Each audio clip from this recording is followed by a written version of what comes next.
अब दो बिंदुओं के आधार पर और हम लोग समझेंगे लाभ का उद्देश्य और संचालन। पूंजीवाद, समाजवाद और मिश्रित अर्थव्यवस्था में अंतर किसके आधार पर? लाभ के उद्देश्य पर।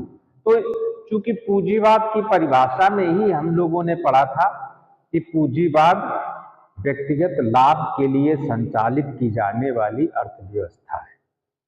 व्यक्तिगत लाभ के लिए संचालित की जाती है, तो पूंजीवाद का मुख्य उद्देश्य क्या है? लाभ कमाना। पूंजीवाद का विरोध भी इसी कारण से हुआ क्योंकि इसमें व्यक्तिगत लाभ, संपत्ति पर व्यक्तिगत अधिकार और उस संपत्ति का प्रयोग निजी लाभ के लिए, लाभ का ही एक उद्देश्य था। बात है तो समाजवाद का उद्देश्य क्या था? संपूर्ण समाज का कल्याण। अब चूंकि समाजवाद की परिभाषा में ही हम लोगों ने पढ़ा था कि समाजवाद वह आर्थिक प्रणाली है जिसमें उत्पादन के समस्त साधनों पर पूरे समाज का अधिकार होता है। जब पूरे समाज का अधिकार है तो उद्देश्य भी क्या होगा? संपूर्ण समाज का कल्याण। इसी प्रकार से मिश्रित अर्थव्यवस्था में क्या है? तो मिश्रित अर्थव्यवस्था दोनों अर्थव्यवस्थाओं का मिश्रण है, पूंजीवाद और समाजवाद का। तो इसमें नियंत्रित लाभ तथा समाज कल्याण है, दोनों उद्देश्य होते हैं। दूसरा आधार क्या है? संचालन की। अर्थव्यवस्था का संचालन कौन करता है? आर्थिक प्रणाली का संचालक कौन है? तो पूंजीवादी अर्थव्यवस्था में यह अर्थव्यवस्था चूंकि व्यक्तिगत लाभ के लिए है तो ये स्वहित पर आधारित है। इसका संचालन ये स्व संचालित अर्थव्यवस्था है।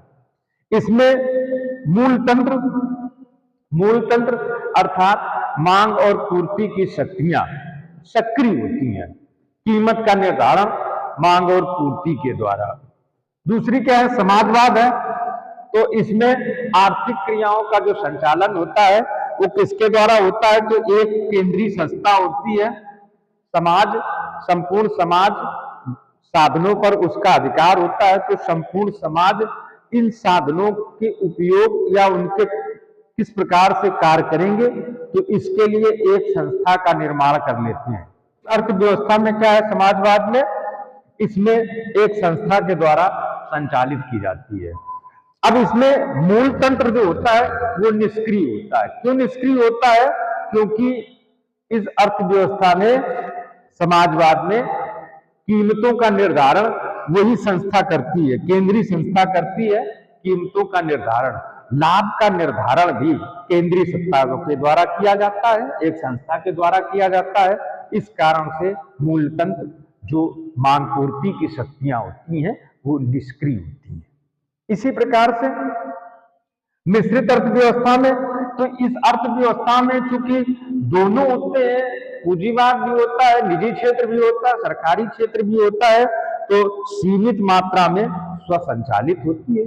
कुछ क्षेत्र ऐसे होते हैं जिनका निर्धारण, जिनका संचालन स्वहित या व्यक्तिगत रूप से किया जाता है, और कुछ ऐसे क्षेत्र होते हैं जिसका संचालन केंद्रीय संस्था के द्वारा किया जाता है। तो दोनों मिल करके इसका संचालन करते हैं और इसमें मूल तंत्र जो होता है वो सक्रिय रहता है, किंतु वो मूल तंत्र जो होता है वो नियंत्रित होता है।